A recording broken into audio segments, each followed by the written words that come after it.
Hey, thanks so much for stopping by. If you have been making fermented foods, you might be wondering about fermentation lids. Maybe you've tried some, maybe you haven't, but you're wondering if you should. I'm going to share my fermentation tools that I use all the time and talk about which ones you can absolutely skip. So let's see here. I'm making a bunch of sauerkraut today. I have 2 jars done. I have some more to go, and I just thought this would be a good opportunity to kind of share what I use for fermentation tools and what I don't use, what I've bought and then regretted because it ended up being a waste of money, and just my recommendations for the best tools that are out there. So a couple things.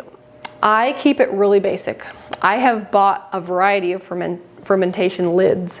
I've bought the airlock kinds, the pickle pipes kind. What else have I tried?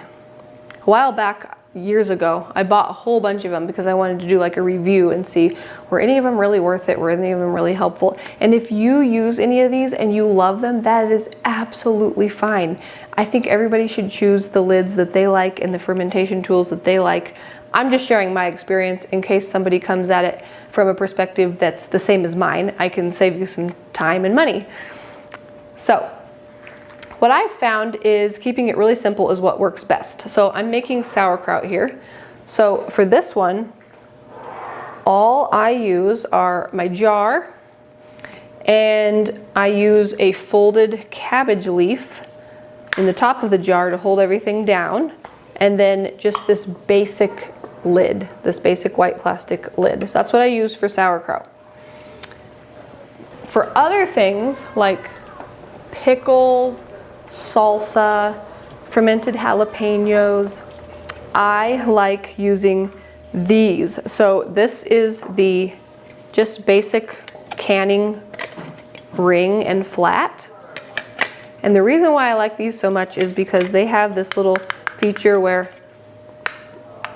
it can pop up and down, and then when enough pressure builds in your ferment, it will stop popping up and down. So you can use that as an easy gauge to tell how much pressure has built up in your ferment.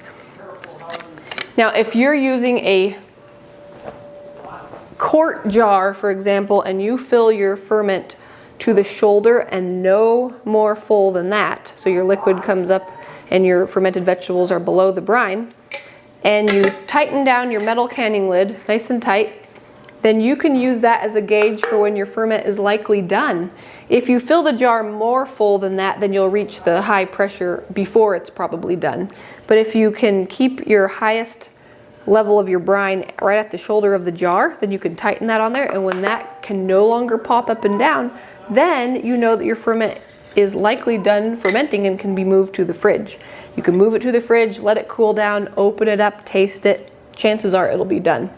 So that's why I like this. You don't have to burp it. One exception would be if, like I said, you fill the jar too full and it builds pressure before it's actually done fermenting just because there was less room in the jar. You might put it in your fridge, let it cool down, open it, taste it, and you're like, oh, that's not quite done. Then no problem. You can put the lid nice and tight again, let it sit on your counter longer, and then try it again and see how you like it. But when you fill it just to the shoulder, it's really nice because you don't have to burp it, you don't have to let out pressure. You just keep an eye. When you can't pop it down, up and down anymore, move it to the fridge because most likely it's done. It's worked really well for me, and these just come with the jars, so it's no extra equipment that you have to buy. Nothing. It's really great. The next one is the glass fermentation weight. So like I said, with the cabbage, the sauerkraut, I use a cabbage leaf to keep everything submerged. But for other things like pickles, salsa, fermented jalapenos, it's really handy to have something to keep everything submerged under the brine, because you know when you're fermenting vegetables, you want to keep everything submerged under that salt brine because anything that's sticking out can mold. So I find that these are very, very handy for that. They're very easy to wash. I like these ones because you can lift them out of the jar easily. So I use these every time I make something that would otherwise float to the top.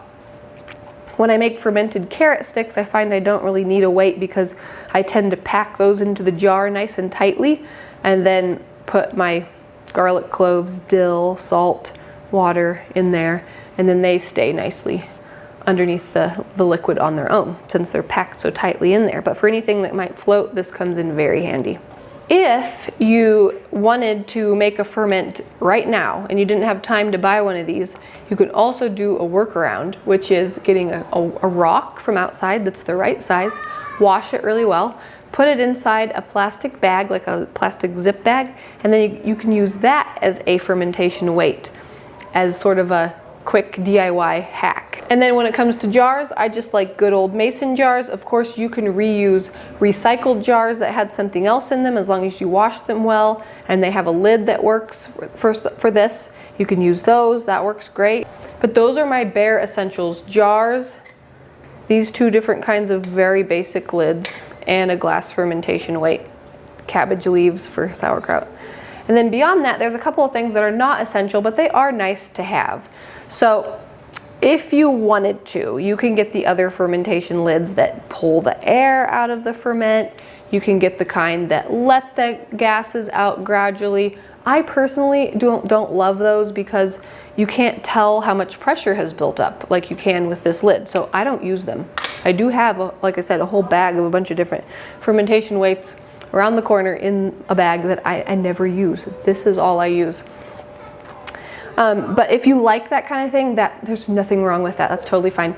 Another thing that I've used before, I haven't for a couple years just because things have been very busy and it's just easier to make it in jars, is a fermentation crock. So I have a big 5-gallon one. It's a water seal crock. So it's got a lid and you keep water in the rim so that no air can go in, but it can bubble out as the sauerkraut ferments. You can get smaller ones like that. You can get a 2 or 3 gallon crock that can sit on your counter. That can be really fun for making larger amounts of sauerkraut at a time. So I do like that. I just wouldn't call it an essential. And then besides that, the other things that are nice is to just have a funnel to help you filling jars. I really only use this when I'm doing sauerkraut. I don't find that much of anything else needs a funnel.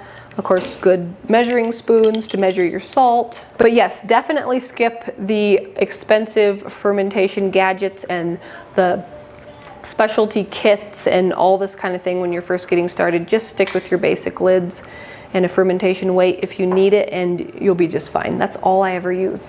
I always really recommend that you just spend time focusing on learning the process first, starting with smaller batches of ferments. That way you can get comfortable. If you do have something mold because you weren't using enough salt, then you don't have a big, huge batch to throw out.